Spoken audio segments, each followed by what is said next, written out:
I'm also live on TikTok, so if you see me looking over, that's why. But yeah, how are y'all doing? Let me know. There we go. But yeah, let me know. Okay. We're gonna see how this goes.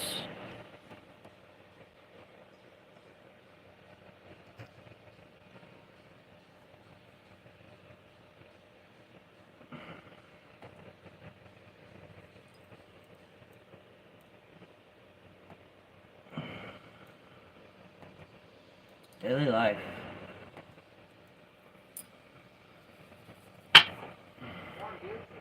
I'm on both. Good. Greetings. Hi. Hello. What is up? We're gonna see how this works. Yeah. Hi, hello everybody. I'm Lotus The Witch, and welcome back to one of my lives. Again, for everybody on the red play button, I'm also live here on TikTok. Hello, what is up?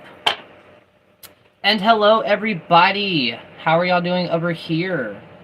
For the people on TikTok, I know this looks weird. I'm trying something new. Basically, I'm using the webcam that was sent to me. And we've been having major issues with going live on TikTok. Basically, my phone glitching. So we're going to test this both.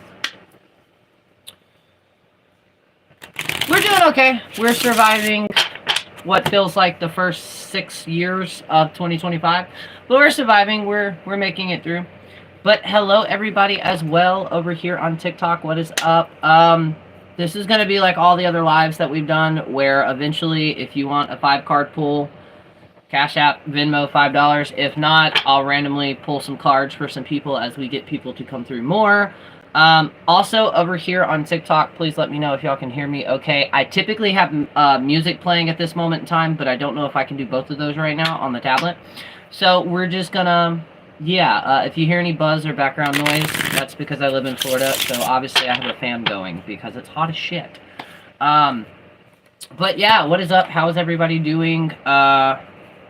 Remember, we're about to go into April Fools, and then I'll go ahead and say this. Within the United States, it's going to get very intense in the next few days, up until, I think, the 7th. So, yeah.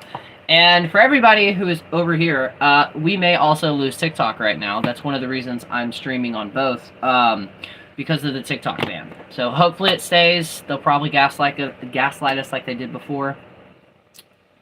Oh yeah, it's been a rough year already. Hello everybody, what is up? Thank y'all so much for joining my live. If you're new here, hi, hello, I'm Lotus The Witch. I'm a channeling medium as well. And these lives are basically a way that I get to run through my ADHD while also being able to talk about witchcraft, spirituality, mediumship, and anything else in between. Except for politics. We do not talk about politics or religion here, unless it's in like a learning format. But yeah. Also, I hope everybody is doing good with the severe weather outbreaks that we're currently going through. I think we're supposed to get... I don't know if it's severe, but I know we're supposed to get weather a little bit later on tonight. And I was supposed to have been live over an hour ago, but setting all of this stuff up, yeah. I do not, but my partner has played it before. I lost TikTok about 8 months ago because my phone downgraded. Oh, I've been there before. To be honest, you're not really missing much. I love the people that I've met, and I've loved how many people that I've been able to like get in contact with. But other than that, TikTok is really bad with the ADHD, and it's changed dramatically since the shutdown to the point where it doesn't even feel like it's the same app. So.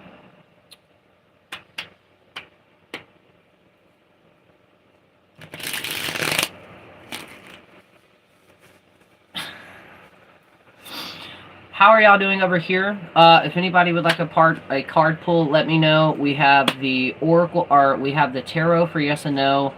We've got the OG Oracle. We've got the Appalachian Spirits. We got the Call Out deck. I'm not really going to do Tarot tutorial, so.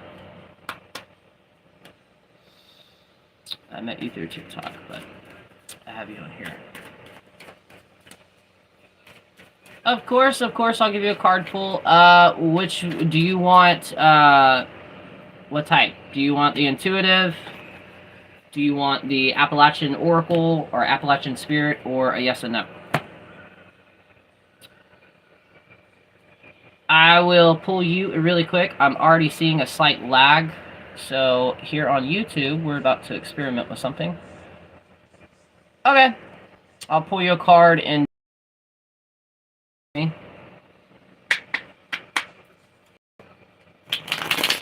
Thank you so much. And yeah, we're doing okay. And I'm so glad. Growth is amazing. All right, spirits, collectively. Well, not collectively. We are reading for, we'll say, Brock. What is it that they need to know? I've also got to get used to streaming on both platforms, because this is weird. All right, tablet. The reason I'm over here on you is because you're supposed to be better at my phone. Starting to think it's TikTok. All right, let's see. As I drop like 6 of them. So we're gonna go with soup beans. You got soup beans, which is make do with what you got.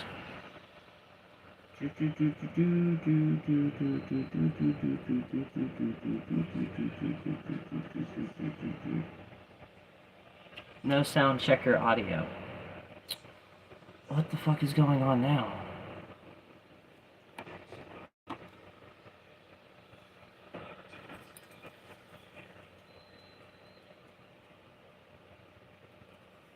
Okay, there we go. I think I have audio now. Can y'all hear me over here?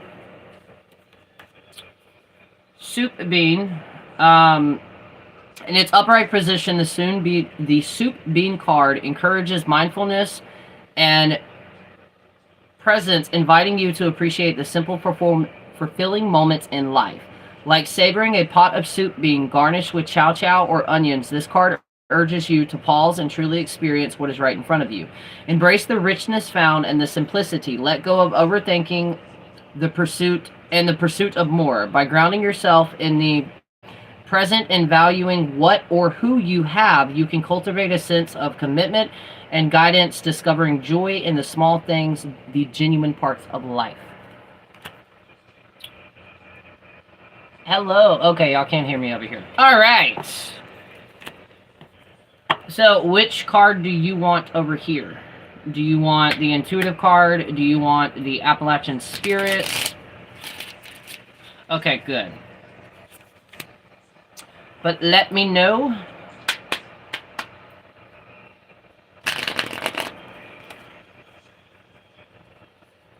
By the way, this is so weird. Performance issue detected. Turn off the enhance to improve performance.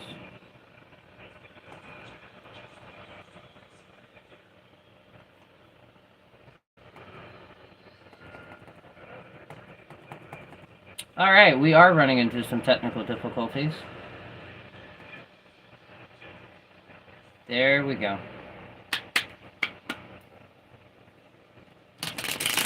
But, Kesley, if you're still here, let me know. And let me know what type of card you would want pulled. Also, thank y'all for the people that are viewing this, for bearing with me. Thank you. This is a new concept for me. Whatever calls. Alright, we are going to go with the OG, the intuitive cards. Spirits, what is it that they need to know the most?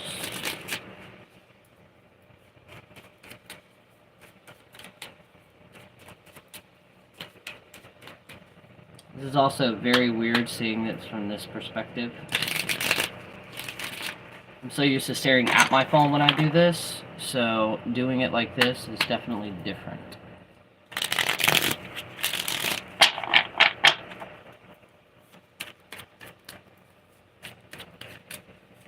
Also, thank y'all so much for sharing my live over here. Alright, so, of course it was that card. So, when I do my readings, there are a few subjects in this deck that I use that I'm not going to speak on due to the current technically world stance, but also at the same time the United States stance, and that is fertility. I do not really talk about fertility concerns unless spirit is like heavily pressing me. So when this card comes up, we're going to focus on renewal, all right? You need to start checking in with yourself and listening to your body, because I feel like you're on the verge of, I feel like somewhat spiritually you're on the verge of a slight like burnout, but also physically and like on all spheres you're on the verge of a burnout. So you need to start trying to focus on things that re-spark and kind of renew you. For an example, say it's with witchcraft or spirituality, try either going back to the basics or taking a slight break from it. But there's also this aspect where I feel like you're trying to get back into it. So with that being said, try not to rush anything, all right? It is your practice. There are no rules, regulations of how things are. But a lot of the time, if we're over-consuming spirituality, witchcraft, or even subjects on that, it can semi-burn us out, all right? So slightly rest a little bit. Now, on the fertility matter, without going into, you know, life-giving fertility, I do believe that you're going to become fertile in multiple areas of your life. And I feel like that's going to happen. I want to say you're going to have a huge impact of it around mid-April. And then going into May, you're also going to have an uptick in that as well. I hope that resonates.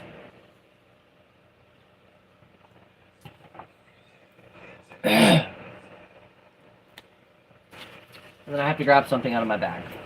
I would totally talk about it over here, but Tiki Talk would not like that.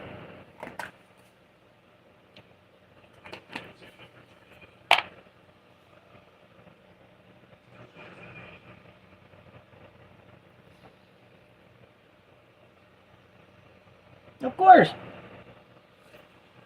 And again, if anybody, with TikTok, hopefully so far it's going well. So if anybody would like a 5-card pull, Cash App or Venmo $5 and let me know you sent it, and I will pull your cards also as well on here. If you would like me to, let me know.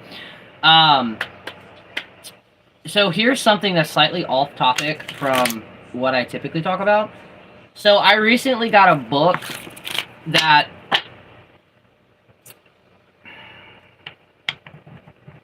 I'm trying to figure out what subject I want to go with. And also, Witchy Mama, let me know if you want a card drawn. Fuck it. We'll go slightly controversial. So, there is an author that I have been... The book that I brought up a second ago is just because it basically is the baseline premise of Ready Player One. And I have to do another review on it, so I don't know how I'm going to do that. But when it comes to witchcraft, okay, when it comes to spirituality, we are in a moment in time that is very weird due to the fact that we have AI now.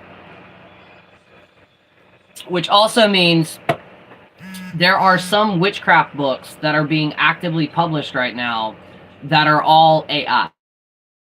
Written AI, the author's not really fully real, and they're extremely convincing. I follow another author online that has been pointing this out. So if you come across, especially if you're on Amazon, if you come across a witchy book, try to research as to make sure they're not a ghost author. Typically, it's easy to discuss the actual topic of witchcraft and kind of tell that, okay, a human did not write this. But in the Appalachian folk magic area, please really deep dive who the author is, whether that's an AI author or an actual real author, because there's a specific book collection that I've been shouting out that I recently just found out some concerning things, and it messed me up because I'm one of the main people that like directly talked about this author over and over again. And at first, I was like, okay, well, you know, that's hearsay. I saw receipts, and that kind of messed me up because I wasn't expecting it. So, for one, like I've always said, never try to idolize any of the authors you're reading or anything like that. And with me saying that, I'm not saying who the author is, because the information that was published, it's still a great starting point to be able to get an introduction into what witchcraft is. But just be cautious of that, and I feel like they're going to be more of it. I know in 2020 we went through an area where it felt like the only way from 2020 into, we'll say 2024, it almost felt like the only way that you were actually a professional witch was to publish a book. That's not always the case. So, I also feel like I'm rambling on right now.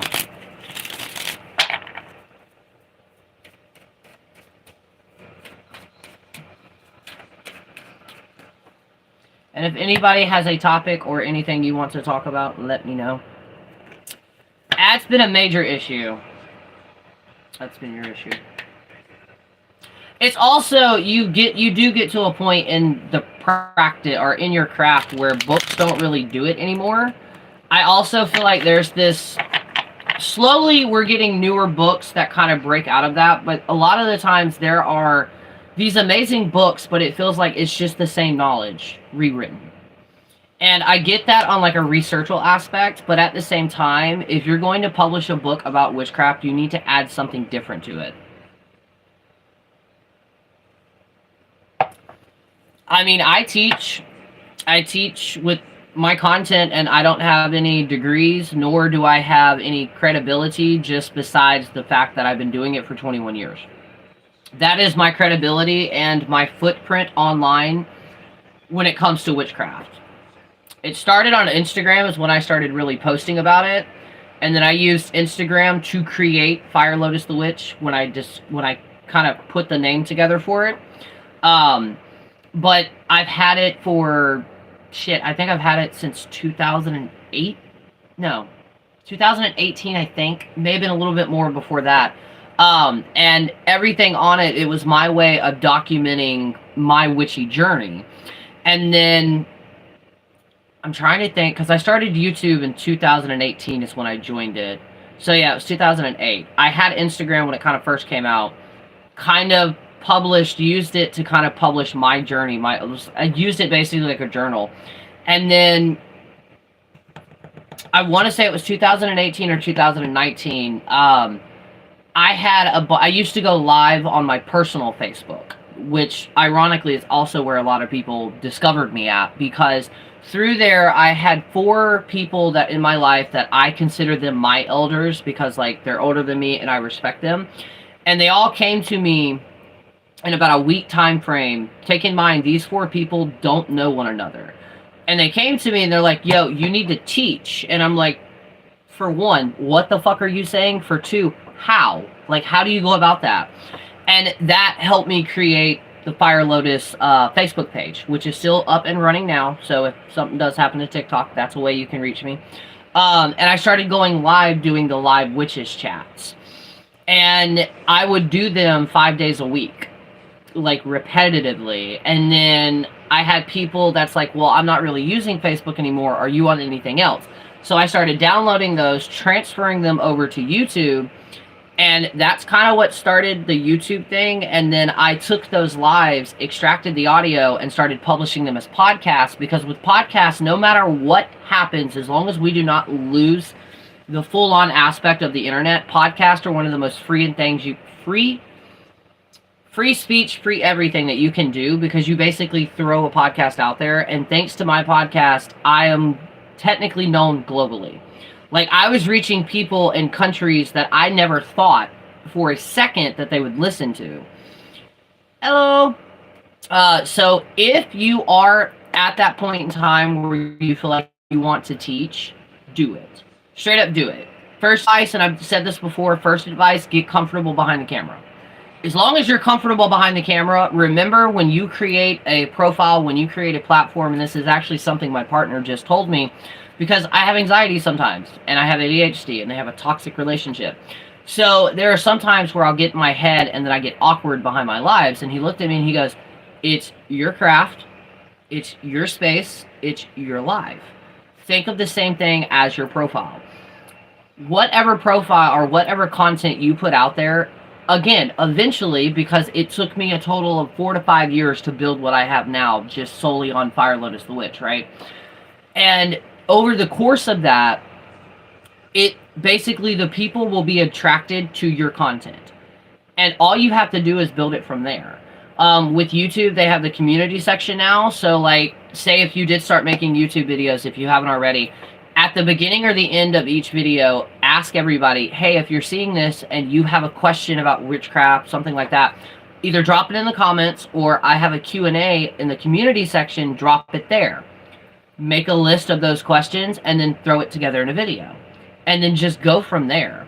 Now, with that, I'm not one of, which I call them scholar witches, and by the way, that's not offensive in any way, shape, or form. If you are what I consider a scholar witch, more power to you, because I wish I could do it, but I'm not one of those practitioners or teachers that's going to be like, yo, so from this point all the way until this point, this is how we got to what we have now in witchcraft. I'm not going to do that. I can't do that. I don't have interest in that. But that's also where the homework comes in at, of saying, hey, well, you just learned this topic, go here.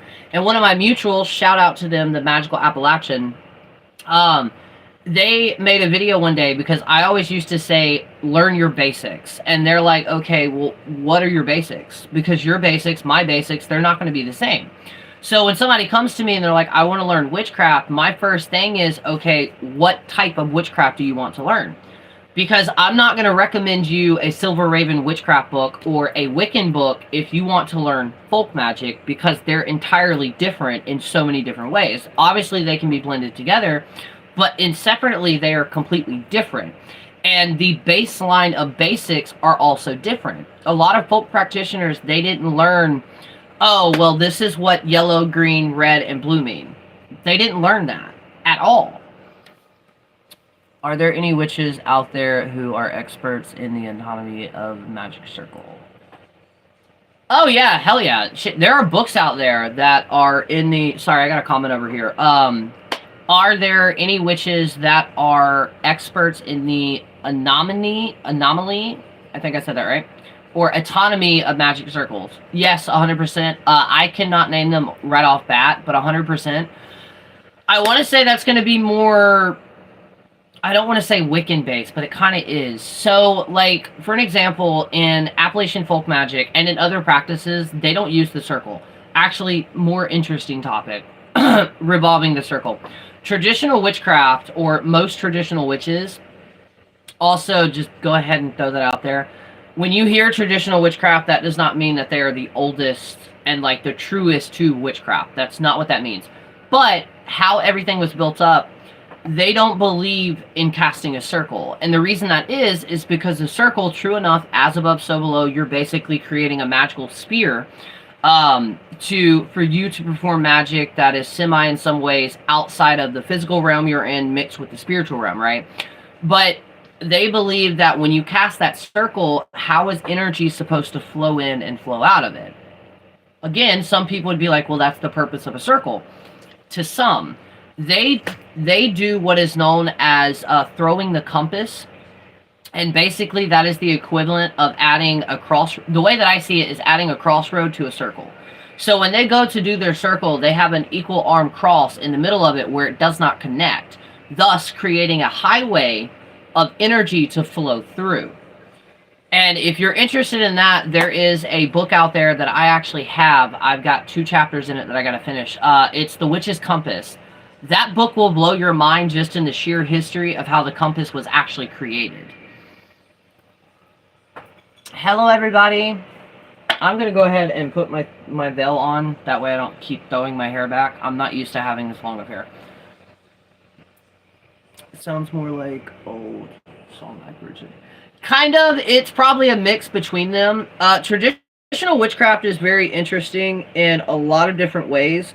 One of those different ways is, well, for one, they don't cast a circle. For two, they necessarily, depending on how they were taught, they don't necessarily work with, like, the deities that most, you would think, witches would work with. They have 2, fuck, brain, don't, and it just deleted it. They have 2 archetypes that are known as the witch mother and the witch father. And basically, it's nature. It's the 2 personalities of nature. So the witch father is like the hunter, the wild animal in a way, hunter-gatherer kind of thing. And then the witch mother, which I have not worked with her, she is like fall. She is basically fall through winter. And then the witch father is more spring going into like midsummer and summer. But the thing is that's different about them is some witchcraft traditions, when we say, oh, you think a deity is reaching out to you, throw something out there, right? Be like, yo, Mother Hecate, thank you. Are you reaching out to me, right? And then obviously go through an offering. And here on TikTok, there are some witches that believe you don't have to give an offering when you're reaching out to a deity. Yes, you do. Okay? It's polite, right? You're not going to ask somebody to come and help you and then just don't do anything for them. No. Give them an offering. Slightly appease them, right? So, with the witch father and the witch mother, from my understanding, that's not something you do. Most of the time, and from the other aspects of me interviewing other traditional witches and listening to podcast episodes, the witch father is more like working with a straight up land spirit. So land spirits, they're all different, which means you could devote, I don't know, 6 months to building one relationship with one land spirit that is around you, and they could still, at the end of the day, tell you to fuck off. And there's nothing you can do about it. It's not you, it's just they don't want to work with you, right? The witch father's kind of like that, but there's almost this, I don't want to use the term devotion because it's wrong, but it's the only way that I can kind of say it. A resiment. You have to get onto a resiment. House manners. Hello. Yes, house manners, exactly. But you kind of have to get onto a resiment to where you're showing them that if they do show up, you're not just gonna like use them. In other words, most of the time you have to get put into a slightly uncomfortable situation. There's a podcast episode, podcast in general, but there's an episode that I learned this about, and I'm trying to think of it. After I go live, I'll make a video on both profiles about it.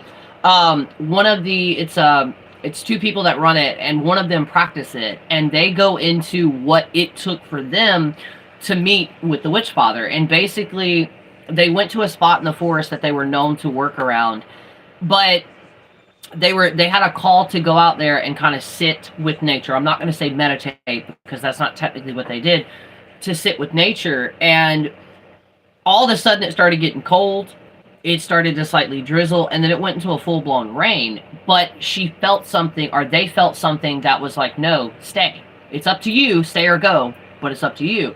They stayed, and then that's when the witch father stepped forward. So it's kind of like that dedication to be like, okay, are you willing to do this? So, but I do say and do use the term archetype because of one of the episodes that I did with Brian, a traditional witch. It's on my podcast, and it's here on YouTube as well. You can find it. And it's the episode is called Walking in the Woods with a Traditional Witch, or Walking with a Traditional Witch. We had this major crossing in a way, because when they first started, they started like me, as in Wiccan, and they were drawn to Pan. In Wicca, I was drawn to the brain. Oh my god, not the Holly King, the Green Man. I was drawn to the Green Man. And we were talking, and I'm like, what is the witch father like? And we came to a conclusion, that it very well also could be, it went off into a rant that the witch father kind of helped create a resurgence into Wicca, because at that point in time, Wicca was the kind of the hot thing that was happening and being born. So when they connected the two, and or if you look into the lore, it was basically the witch father was mascotting and or using the image of Pan, or possibly is Pan, just in a different lore. And it was a resurgence. And the reason that's interesting is because there's an archetype in folk magic, specifically Appalachian folk magic, that also fits what you would technically consider, well, the witch father, but in a more southern gothic folklore aspect, or known as the devil. That's also why I will argue with people when they're like, oh, well, the devil's not in the witchcraft. The devil is in the witchcraft, but it's not the Christian aspect of the devil. But all of the aspects that you would hear of the devil, it kind of blends in. But it's also interesting that recently, right now, with everything from 2020 up until this point, during, I would say, 2019 going into 2020, folk magic, or Appalachian folk magic, and other folk practices had this giant resurgence. It's also very interesting that they had a resurgence while we're in some aspects going back like our ancestors did, possibly going through a recession, possibly learning to use what you had and also how to stretch that in multiple ways.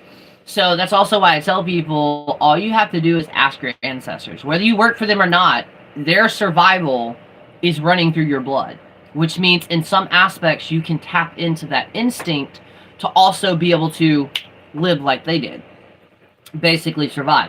With that being said, and because I also have fucked up in my own practice, do not ask your ancestors that you want to live with or like you want to experience the life that they experience, because I'm telling you now, depending on their personality, they're going to take that way too fucking serious. Okay? Don't do it. First time I did that, our well went down for like a week and a half, and I literally had to carry water from in a bucket from like room to room. It sucked. But I also understood what they went through. So, sounds like more like old shamanic rituals. Bad manners to ask without... Yes, 100%. But yeah, just know that. But it's also, I wish... Now, how do I say this without going into the cultural appropriation aspect? Okay, so in Appalachian folk magic, there is a heavy presence of hoodoo. Now, I was told by multiple people in that community that due to the fact of how I look, don't necessarily call it hoodoo, call it conjure. But if you get into Appalachian folk magic, you also have to respect and honor the roots where some of these things came from. And hoodoo is very present in it. And multiple other ones, not just hoodoo. There's hoodoo, Scottish, German, Irish, there's even Slavic. There's so many other different cultures and tidbits of their practices blended together with it. The reason I'm bringing this up is because when I started researching how hoodoo practitioners look at plants and herbs versus how Scott Cunningham and that book that everybody goes to, it will completely change how you look at the things you have around you, because there's a concept that they have of hot, mild, and cold. And you're like, what the fuck does that have to do with herbs? Depending on the herb you pick, if it's hot, it can heat a situation up. If it's cool, it can calm a situation down. And then they have, instead of like the good, the bad spirits, they also have what is known as hot spirits. And I love this concept. Hot spirits, they're neutral, but also if anybody that is watching this has had that one family member, friend, that person that basically saw the potential in you, but they were also strict and slightly hard on you, but they were hard on you not to be rude. They were hard on you to kind of build you to hit your full potential. It's a hot spirit. It's not good. It's not bad. It's not black. It's not white. It's a spirit that you kind of have to earn the respect to. But once you do, they can teach you things you're not going to find in a book. And it completely changed the way that the concept of what I had as witchcraft of using the same basic herbs. And to get into that more, some of those basic herbs, or some of the herbs that some of these spells call for, they're technically not even native to the place that you're living if you're in the continental United States. So introducing myself to that, it changed. Not to mention I have over 100 books, probably, I haven't really counted them. Besides the Appalachian folk books, I've never picked up a book about witchcraft and they're like, oh, you need this? Go get ant eggs. Go get anthill dirt. I'm sorry, what the fuck did you just say? Why have I never thought about that? And then that goes into graveyard dirt, cemetery dirt, liquor store dirt. That's not going to do what you think it's going to do. College dirt from a college, from a library. All of these things can have applications into your practice, into spell work. For example, police yard dirt. Justice is served. Keep the law away, or keep the cops away. And most people, when they hear that, they're going to be like, why would I want, well, if I'm doing, like, why would I want the cops away? Y'all have never lived in a neighborhood where you had no other choice but to live there, but, like, the entire city around you deemed as, like, a bad city or a bad neighborhood? That's why. And it opened my eyes because the books of conjure that I had, it brought that up in the very first pages. And they're like, this couple walked in and they picked it up and they snickered and like, well, unless you're doing something illegal, you shouldn't have the cops following you. And he walked up and he kind of introduced himself, the author, and they're like, there are some people that they just live, that's their life. They're not anything illegal. We have a neighborhood in the city close to me that it has plastered in every entry of it. And when I say a neighborhood, I'm not saying it's just like an apartment complex. It's a full-on neighborhood. They have big-ass signs at the entry and exit of all of them stating that if you enter this neighborhood, at any point in time, you can be stopped and searched just for being in that area. So it broadened my mind on how we look at things. And just because it sounds like this doesn't necessarily mean it is that. And again, tying it back, you have to respect the roots. You can't just go into it and be like, oh, well, I practice hoodoo, and then where all the other aspects of that comes from, you can't just ignore that. That actually does go into cultural appropriation. But there's also cultural exchange and cultural appreciation. There's also native magic intertwined into Appalachian folk magic, Dutch magic. It's such a flavor, or a pot of different flavors. And that's how I tell people. I'm like, depending on where you're at, you're going to get a different flavor of it. Voodoo, hoodoo, in general, depending on the spelling and the pronunciation of both of those, you could be talking about 3 different things entirely. And that's not talked about enough on TikTok. Also, if you're new here, welcome to my ADHD rants. But it opened my eyes, and then the main thing is I got backwoods witchcraft, and it was specifically singularly how that book was written that spoke to me, because I would stop and look at my partner, or I'd text my partner when he was at work, and I'm like, you don't understand. I feel like I just went, like, I found an aunt or an uncle I didn't know about, and I'm reliving it. There's so much stuff in that book that I was told growing up, which was an old wives' tale, but in reality, it's magic. It's folk magic, but they don't consider themselves witches. They don't consider themselves practicing witchcraft. So it's a very interesting concept. And if you have not fallen down that rabbit hole, you totally should. Excuse me.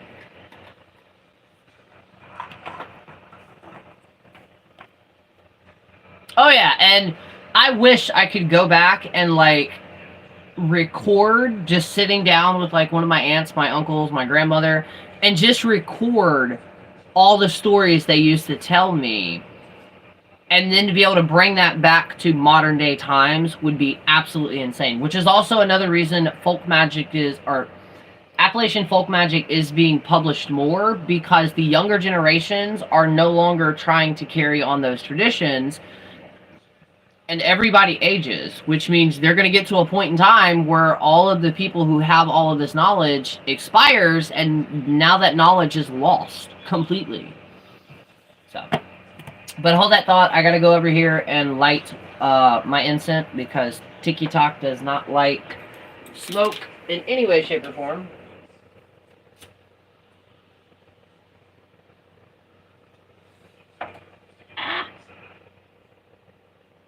Oh no, you burn out.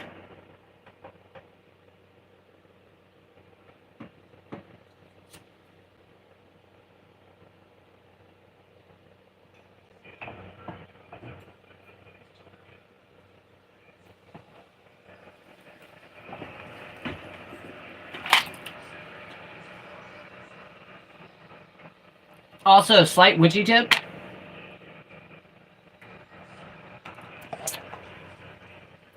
If you like burning herbs, try to get powderized herbs. They burn 10 times faster. And they're easier to actually keep control of.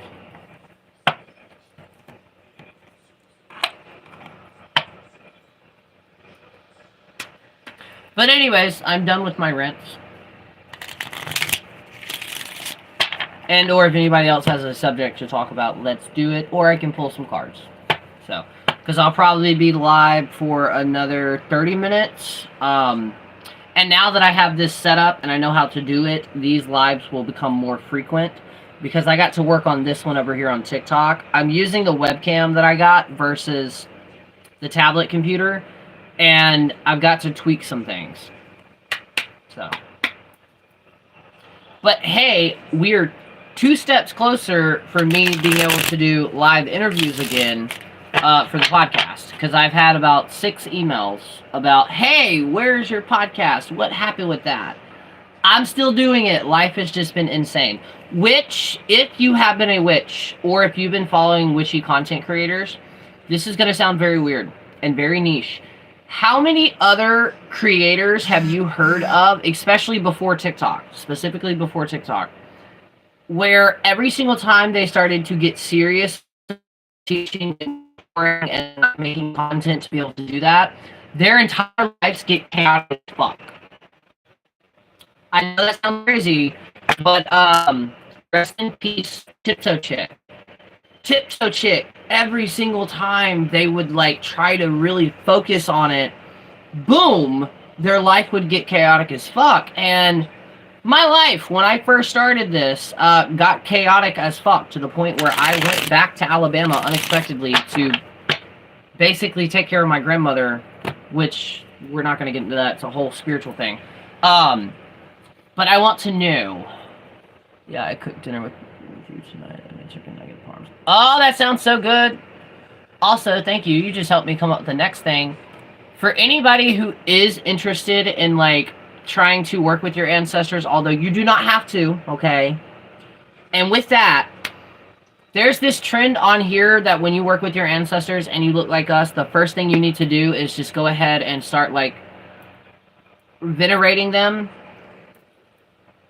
I personally believe as a medium, certain spirits can, again, they lose the humanistic aspect, but also you deciding to do that and basically be a better person that you were before your ancestors, that helps with that.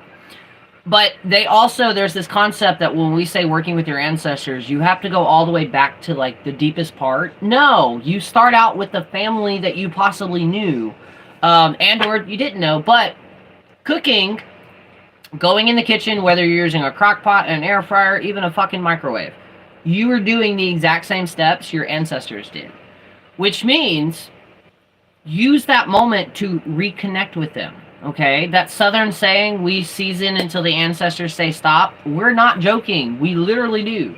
That's why you can get the same recipe and try to repeat it 50 times over, following the directions. It's not going to taste the same. They measured with spirit back then. You can do the same thing. All you've got to do is, and when I say this, what I mean is when you're cooking, right, when you're doing your things, either think back to, I wonder what it was like for them. Or if you do have memories of them, think of those good memories. Think about the times y'all all sat around a table or gathered around the TV, which in the 90s, depending on where you live, that was a 50-50. And reconnect with that and just talk to them. Talk to them like I'm talking to all of you right now. You're not, obviously, unless you have clairaudience, you're not really going to get a vocal response, but you will feel when your ancestors step up. You will feel when they come through. And everybody's going to be different. It's how my Nana cooks, so I'm the same way. Yes, see, I'm glad I'm not the only one. And it does it so well. Like, this is going to sound really weird, which I made a video about it. The other day, we cooked, chicken and rice in the crock pot, which I had never really done the way that I was cooking this one. And I looked at the recipe online, and they're like cream of mushroom and cream of chicken. All the stuff that I had, just straight up chicken and we were cooking chicken and dumplings. That's what it was. Chicken and dumplings. I'd never heard about using cream of chicken or cream of mushroom. I'd never heard of it. I used it. I used a small, cheap thing of cream of chicken, and it completely changed the entire dish. Well, in the process of that, I was talking to my ancestors, and we got an idea that, so say you're doing it, right? You've eaten everything, but you still have a lot of the stock left. Turn around that following night and just have chicken and rice, which means all you have to do is throw some more chicken in there, throw a little bit rice in there. We used 5 minutes instant rice. And it has a deeper flavor. 98% sure that was the ancestors. Because with me, I grew up with my grandmother and my aunt telling me about leftover stew. And I was like, what the fuck is leftover stew? As a kid, it sounded disgusting. But back then, they would freeze everything. If it could fit in a Ziploc bag, it's being frozen. They would randomly bring it out when times were tough, or you had a day and a half before you got to that paycheck, and they would throw everything in the pot and basically add water or some type of stock, and they would cook it. It was completely different. It was extremely flavorful. Boom. Exactly. Nothing goes to waste. Use it as much as you can, and it does really work. Obviously, as long as you haven't lost power and it's fully frozen, most things, as long as you fully freeze them, they will last a very long time. And if not, add some hot sauce. But that's how my family was, and I've seen videos now with people talking about that, and like, there's so many people that never grew up like that, and I'm like, another thing was tomato gravy. It doesn't even sound weird. To me, it sounds normal. But I saw a video on it, and I mentioned it to my partner, and I'm thinking, you lived in Florida your entire life. It's the South, part of the South. Like, you've obviously had it. I've had my father-in-law's cooking. You've had this shit, right? They both looked at me like I was crazy, and they're like, what is that? And I was like, it's what it sounds like. It's tomato gravy. Oh, it is so good. The only thing that I've not had in the, like, southern, I've never had chocolate gravy. But tomato gravy with the right rice, oh my god, that shit slaps every time. It is really good. It is really good. So, and the crazy thing is, and the reason I bring this up, is I don't like tomatoes. So, like, unless it's ketchup, unless it's stewed, or unless it's a paste, I won't just randomly go up and, like, bite into it, unless it's fried green tomatoes. As long as they're cooked right, I will eat me some fried green tomatoes. But all the other ones, I don't really like. But I love that shit. Oh my god, it's so good. It sings to the soul in a way you didn't know. And that's what we mean by, like, reconnecting with your ancestors. Recooking, whether you've had these meals or not, try to get a good recipe and just cook it at home. And I'm telling you, it's gonna hit in a way that it typically does not hit. And right now, with everything going on in the world, the recession and everything like that, think about that. And depending on when you were born, mid-2000s, I think it was 2008, we went somewhat through a recession. So we kind of, that, and I grew up on food stamps. So, like, I know what it's like to where, depending on when you get your food stamps, you got, like, a 2-week time period or a week period to stretch everything you can. You will get creative, but I'm telling you now, if I ever had a choice to, like, have some of those, like, recreated meals or, like, a 5-star restaurant, the meals, they're way better.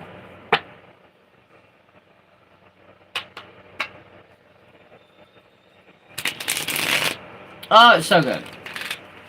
But anyways, I have slightly gardened, so I'm gonna, if I keep talking about food, I'm gonna wind up wanting it. But other ways that you can reconnect with your ancestors, because apparently I'm on an ancestor kick. Gardening, if you can garden. Whether it is saving your scraps and planting them. I'm currently doing that with onion right now. Redoing that. Redoing things. And if you live in the same place, as in the same town, that your family grew up in, or, they spent a lot of time in, go walk. Like, if I ever go to Havre de Grace, Maryland, my grandmother, she used to live up there, and that woman, she's one of the people they don't really make anymore. She worked at the hospital, third graveyard shift. She'd get off for the hospital shift, go grocery shopping, or if she didn't go grocery shopping, she would go to the pier walk that they had, which is a long-ass stretch, and she would walk that at least twice, and then, go do her thing, go home, sleep. So if I ever go to Havre de Grace, Maryland, I would go there and literally re-walk her steps. Although, it's not the same place, because I think they had I want to say it was a hurricane, or it was a bad storm that kind of destroyed the original boardwalk, or the majority of it. But going to places like that and re-walking those steps, you're connecting with them because they spend a lot of energy there. Like, if one of the schools your mom went to, your uncle went to, the church, the grocery store, whatever it is, redoing that, it's connecting to them. I also realized I think my window has been open this entire time, and I did not know that.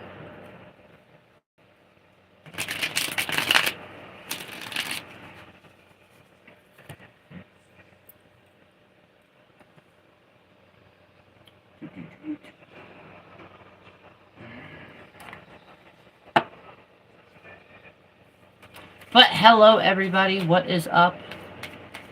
How are y'all doing tonight? Let me know if you want a card pull.